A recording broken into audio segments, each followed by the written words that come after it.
Assalamu alaikum wa rahmatullahi wa barakatuh. Welcome to this video, guys. So in this video, we're going to be reacting to Brother Jake's statement about the Ashari position on the issue of Tahleel. God does things without any reason. See, when I tried to make the screen record from YouTube, it didn't work. I tried many times. So what I would advise you guys to do is that go and listen to what he said in that video. I might put the link there, and then come back to this video. Then you can, and if you've already watched it, like someone actually told me about this video to go and watch it and then make a reaction video, but I couldn't do it when I tried to use the screen record because I don't know, maybe YouTube, the voice wasn't coming out. So that's why I decided to just make an individual video and then you guys can go and watch it. So the point, I'll just tell you the main essence of it. Now, the reason why I'm Ashari, I've told you guys many times, is not because of the issue of attributes or sifa. It's because of the issue surrounding Qadar, Tahleel, why God created, the reason for creation, and all those kind of things, God's mercy, God's Hikma, and all those things. That is why I took the Ashari position. It's not because of the issue of sifa, and I've said it many times. Now, so in this video, we're going to be going over what does it mean when these people make this kind of objection. To me, it's a very shallow objection, and they make a caricature of the Ashari position. They don't understand the Ashari position, or they understand it but they just want to caricature it to make it look bad. Just like we believe in Qadar, some people make it look like, you believe in Qadar, then we are forced to do everything, God is literally forcing us. People do all sorts of things like that, but that's not what the people believe, right? Now, the first thing he said about this issue in the segment that I want to use, he said the Asharis believe that God acts for no reason whatsoever. Okay, and that God's power is over everything, it's beyond. God acts for no reason. Now, what does it mean that God acts for no reason? There's something embedded in this statement here. God acts for reasons, for no reason, absolutely, or for reasons that we might not know. Do you know, like, do we have to know the reason why God did something? Does God have to tell us the reason why he did something? Or does he have to follow necessarily that we humans, we can detect what the reason is? Or God can do something and we have absolutely no understanding or reason for why it happened. We don't know the reason. It doesn't mean God doesn't have a reason why he did it. So I think many Asharis might fall for this and think that God asks for no reason. God can ask for a reason that he knows and we will never know it. Like, that's basically when you say God has no reason, asks for no reason that we know, we don't know it. Doesn't mean it doesn't exist. It doesn't mean God doesn't have reason. And the maturities on this too. This is where I think the Asharis, we don't need to fight over this. If you say God asks for a particular Hikma, what if you don't know that Hikma? What if we cannot understand, we cannot grasp that Hikma now or even forever? What if God has Hikma, reason and wisdom for doing things that we can never know? Why do you think human beings, you place them on such a high level that they must understand everything and they must know why God does everything? God has to explain himself to us. And if we don't understand it, that means no. To me, what the Asharis are actually trying to say is this, is that God does things and sometimes he tells us why, sometimes he doesn't. And if it doesn't, he is still justified in whatever it is that he did without we knowing the reason why he did it, or the hikmah or the wisdom behind it. That is our own position. And to me, that is the position you have to take. You don't know, why God does something. And now I'll give you some examples. Why is when you start going deeper into these issues, you start realizing that you don't actually know a lot of things. You know, God has told us what we need to know, but there are some issues we can never know or we don't know. And those issues, when you start answering them, then you know why this is a very difficult issue, and you might caricature the Ashari position, but what's your own position? Okay, so for instance, let me give you one, the one I've been mentioning to you guys for a long time. وَلَوْ شَاءَ رَبُّكَ لَآمَنَ مَنْ فِي الْأَرْضِ كُلُّهُمْ جَمِيعًا وَلَكِنْ حَقَّ الْقَوْلُ مِنِّي لَأَمْلَأَنَّ جَهَنَّمَ مِنَ الْجِنَّةِ وَالنَّاسِ أَجْمَعِينَ. Go and ponder over this verse. Many of you have not done that. That's why you are attacking the Asharis. The essence of it is that, why did God even create anything whatsoever?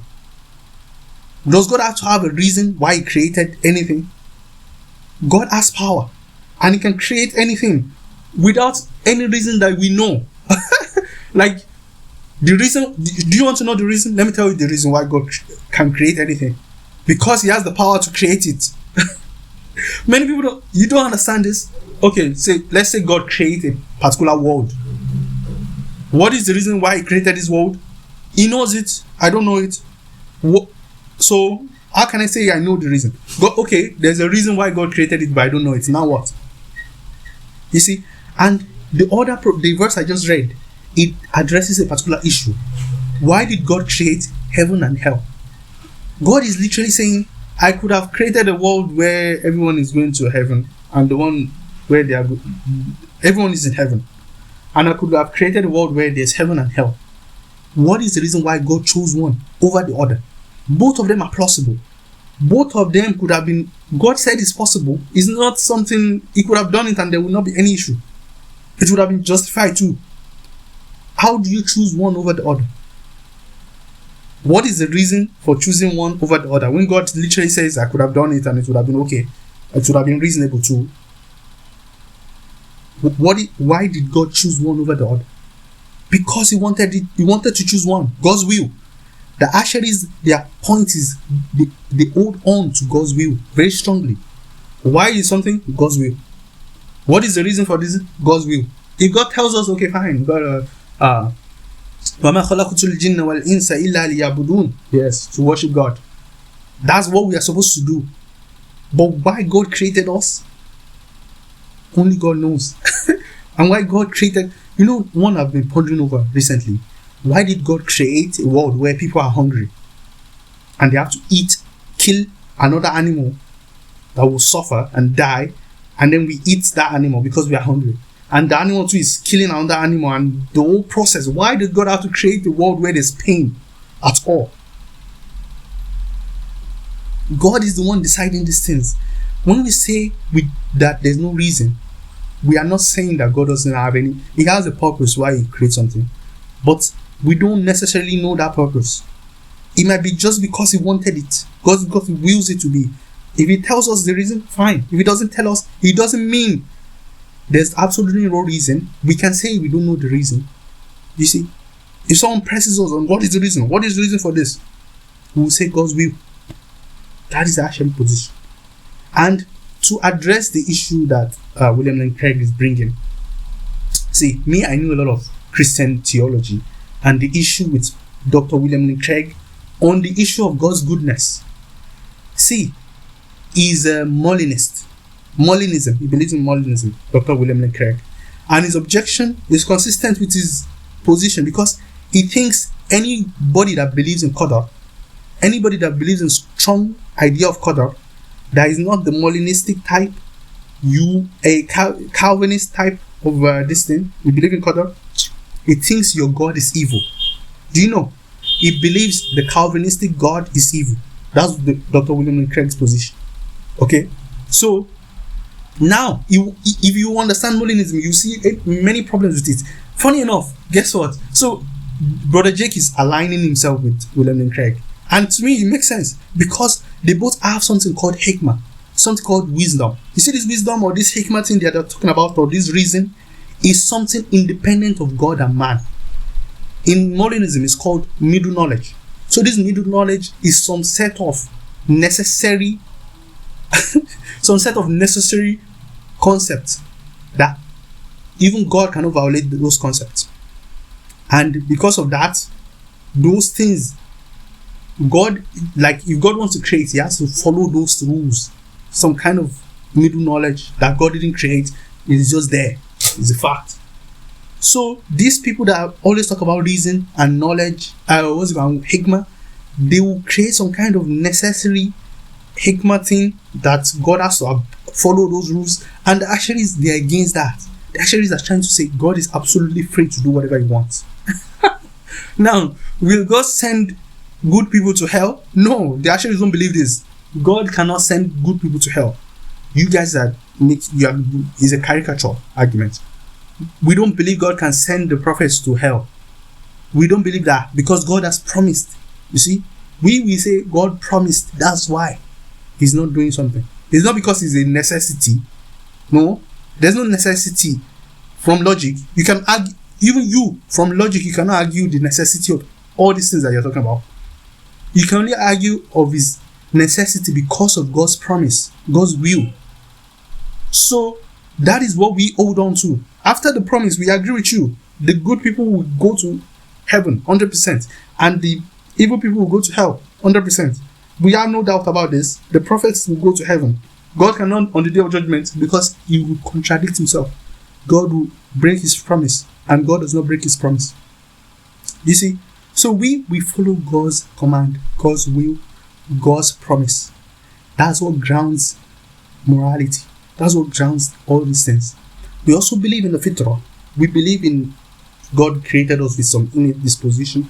We believe in that too, because every human being knows it within themselves, even though it was God creating it in you. It's not something independent. So, but we have to be very careful of taking this human point of view too far and thinking it must necessarily apply to God in and of himself. We have to be very careful of that. And I think that is the mistake these people make. They make a lot of emotional arguments against the Ashari position. But I'm telling you, I dare you, let me come and ask you some hard questions about the problem of evil, about the problem of why did eternal damnation, eternal hell for people that God created from nothing. How do you justify that? So there was nothing, and God decided to create a world where people go to hell for eternity.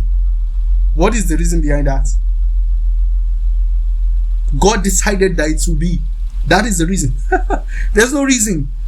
Okay, you have some, when we want to explain pain, we used to explain it like that some people suffer for the ecosystem, or if you suffer in this world, you will enjoy later. So the suffering makes sense. We can say the hikmah behind it is that when you're suffering, you're developing. That's the hikmah, right? What about when someone is in hell and is suffering? What is the hikmah for him to continue to suffer? And that's why your position, you just become universalist. You say, for now, you don't believe hell is eternal. If you believe hell is eternal, how can you be, that's why Sheikh Ibn Taymiyyah and Ibn Qayyim, they are attributed with this. Because that's the lazim of your position. You go towards that. You start believing that hell cannot be eternal, because what is the hikmah? What is the reason behind this? You don't know. See, this video is not going to be organized, but I'm just letting you know. There are many things I could have said. There are many things I can challenge these people on why the Ashari position is the most consistent, even though it's difficult for the new people to grasp. And even the scholars, they are very careful in the way they lay this out to people. It got to a point where Imam Razi, on the issue of Qadr, he had to throw the pen down. Like, I'm done here. I don't know. I've seen both sides and I don't know what to choose. Imam Razi. Do you see? It's not something easy that you can just wipe, like the Ashari position. You think is, we just say anything we like, you go to hell. God will send the good people to hell. For no, there's some reason behind it that you guys don't know. You guys have not studied, you have not thought deeply about it. The Ashari position, in the West, the Western scholars, do you know what they know? If they want to talk about Islamic theology, the representative of Islamic theology is Asharis. And what do you think they see the Asharis as? They see the Asharis as people that believe in occasionalism, as people that believe in Qadr and God's omnipotence strongly. That is what they see Islamic position as. That's why Dr. William Craig thinks that's what all Muslims believe. He doesn't know that the Salafis are there, Ibn Taymiyyah and those people. He doesn't know that they are there, because that's what the Asharis represent, the Islamic theology, which follows logically from Qadr. Everything follows from Qadr. From the position of Qadr, I can explain everything I just told you here. I can refute all these other guys on this issue, on the issue of Qadr. I know the exact question to ask you to refute your position. All this Hikma talk, even the Maturidi, be careful, bro. I'm just joking there. The Maturidi's, you have to be careful, bro. Be careful, because this Hikma talk, we know what you're trying to do, but don't take it too far. The Asharis don't follow you down this route. Don't take it too far. Leave God's will. That's what we follow. Hikmah, we can understand it too, but God's will is the most important one. Anyway, what do you guys think about this video? I'm angry in this video because we just lost. Manchester United just lost a match, and I decided to, like, let me just go and make this video that someone asked me to do. But sometimes you need this splash. Assalamu alaikum. Bye bye.